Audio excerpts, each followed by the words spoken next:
Jangan lupa like, comment, and subscribe channel YouTube TVRI Bengkulu dan nyalakan lonceng notifikasinya.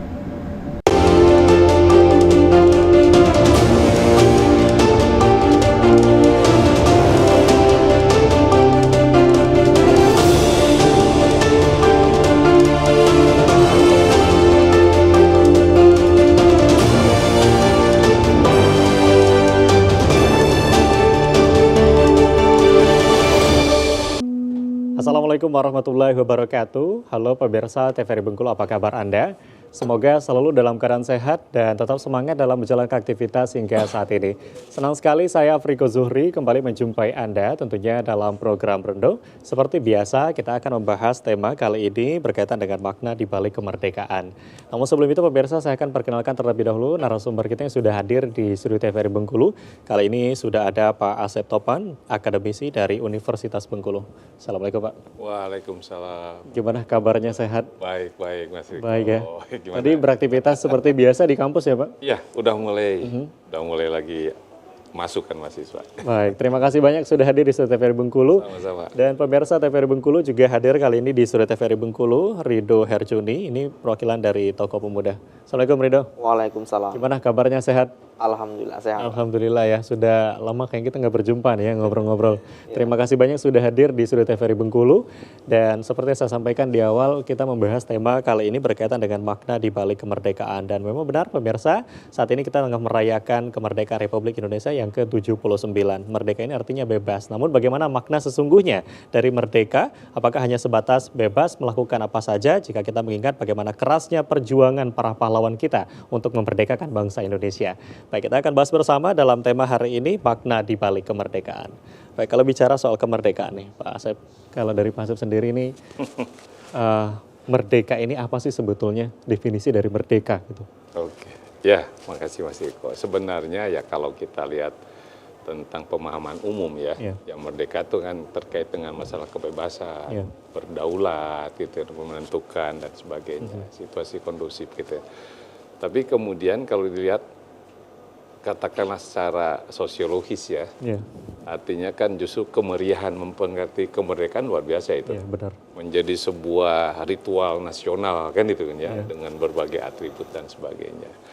Nah ini juga harus bisa dipahami kan seperti apa kan itu ya, karena kalau saya lihat memang intinya peringatan-peringatan itu diarahkan menjadi sebuah ritualitas mengingat bagaimana kan itu kan, merebut kemerdekaan dan sebagainya. Nah itu mengisinya bisa bermacam-macam gitu ya. Bahkan ya suka menarik kalau cerita misalnya kan anak-anak muda sekarang, bagaimana sih kita merdeka? Dengan simbol-simbol yang ada di masyarakat yang tidak ketinggalan itu apa namanya bambu runcing. Kalau ditanya gimana kita merdeka, dengan bambu runcing. Nah gitu kan. Kadang-kadang itu mengaburkan sebuah makna kan itu ya. Seolah-olah kita merdeka karena dengan perang bambu runcing, di sana senjata ini. Itu cerita-cerita itu menurut saya kan itu memang agak tidak pas gitu ya. Karena sebenarnya kita merdeka itu kan pertama adalah kesadaran para pemuda-pemuda terdidik yang sadar bahwa mereka sedang dijajah. Jadi kebanyakan masyarakat awam dulu gitu ya, mereka tuh mungkin tidak merasa sedang dijajah oleh Belanda itu, sehingga ratusan tahun itu berlalu mereka nyaman aja, kira-kira itu. Nah itu kesadaran pertama. Baru para pemuda terdidik itulah gitu ya, merasa bahwa dirinya kami itu sedang dijajah sebenarnya. Kedaulatan kita tuh diambil oleh negara asing. Kira-kira itu. Nah, sehingga di situ memunculkan semangat untuk merdeka dan tekad bulat dalam konteks Sumpah Pemuda. Jadi para pemuda itu. Iya, artinya kalau kita bicara soal kemerdekaan tidak hanya bicara soal kekerasan saja dengan senjata, tetapi justru kesadaran dari para tokoh pemuda itu sendiri. Justru yang lebih dominan, kita merdeka itulah dengan apa sih? Dengan intelektual, budaya intelektual. Sehingga dilihat para misalnya pergerakan nasional itu kan para ilmuwan, anak-anak muda terdidik tadi gitu ya, yang sadar sana. Bahkan di level SMA udah bicaranya negara. Kira-kira itu kan itu. Nah, ini harus artinya apa? bahwa itu dengan pendidikan, kan dengan kesiapan dan sebagainya, itu yang dilihat, bukan dengan bambu runcing. Iya, gitu jadi loh. tidak hanya semata-mata kita melihat dari bambu runcing saja, tetapi juga bagaimana kebebasan dan juga memaknai dari tokoh pemuda itu sendiri dengan mereka menyadari. Nah, kalau dari Rido sendiri sebagai perwakilan dari tokoh pemuda nih, seperti apa nih memaknai kemerdekaan untuk Republik Indonesia yang 79 kali ini? Terima kasih ya Bang, sebelumnya saya dari kawan-kawan wakili pemuda lah hari ini ya. Betul yang disampaikan dengan Bapak tadi bahwasanya maknai kemerdekaan bukan hanya sebatas kita merayakan hari kemerdekaan itu, melainkan ada beberapa hal-hal penting juga yang harus kita maknai.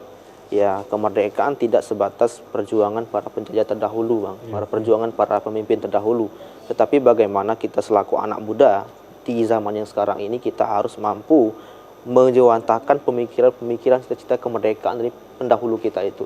Nah, maka dalam momentum kemerdekaan adalah bagaimana kita anak muda harus berpikir kritis, merefleksikan diri kita agar apa yang diharapkan dan dicita-citakan oleh para pendahulu kita itu ya hari ini dan ke depan itu bisa kita laksanakan sesuai dengan harapan. Karena kalau saya melihat dari sisi sekarang ini selaku anak muda bahwasanya makna kemerdekaan yang dijunjung tinggi oleh para pendahulu itu ya hari ini ada beberapa poin-poin yang menurut saya sudah mulai tergerus. Itu ya, mungkin itu dulu Bang. Oke, jadi kalau kita bicara soal kemerdekaan ini melihat dari tokoh anak muda bagaimana kita bisa berpikir kritis gitu ya. Salah satunya adalah bentuk untuk kita memaknai kemerdekaan Republik Indonesia. Nah, kalau dari masyarakat sendiri sebetulnya melihat Pak ini perjuangannya pasti berbeda gitu ya. Bagaimana tadi disampaikan kalau dulu bagaimana kita berperang melawan penjajah, kemudian tidak hanya sebatas dengan bambu runcing, tetapi berpikir juga ya bagaimana kesadaran dan sebagainya. Untuk saat ini kalau kita melihat kemerdekaan Republik Indonesia yang ke-79 tahun, ini seperti apa kita memaknai dan bagaimana peran kita nih Pak? Ya, jadi barangkali pemaknaan itu dinamis ya. Ya. Tergantung tentang masalah dinamika sosial, kan itu kan, tantangan zaman yang berbeda, kan itu ya.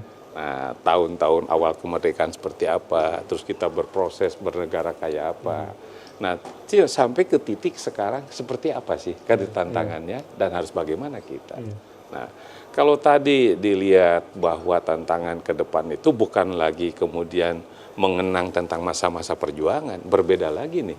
Tapi bagaimana sih sekarang gitu ya, mengisi kemerdekaan itu dengan tantangan bahwa gimana sih kita harus mampu dalam konteks global. Kita itu adalah sebuah negara yang sebenarnya sudah border sekarang, tidak lagi batas-batas yang memang mutlak gitu ya. Pertama misalnya tantangan kita adalah masalah kedaulatan, gitu kan? Kita bernegara tuh berdaulat tidak sih? Sejauh mana? Kan itu kan. Kedua misalnya tentang masalah-masalah tadi apa tantangan yang paling besar sekarang memanfaatkan gitu ya sumber daya manusia yang demikian luar biasa di kita, sehingga ada istilah golden age-nya kita kan gitu kan, dan gitu. Ya benar. Itu adalah pengakuan internasional malah kan itu. Dan saya katakanlah sekarang itu, ini sudah mulai bergerak gitu ya.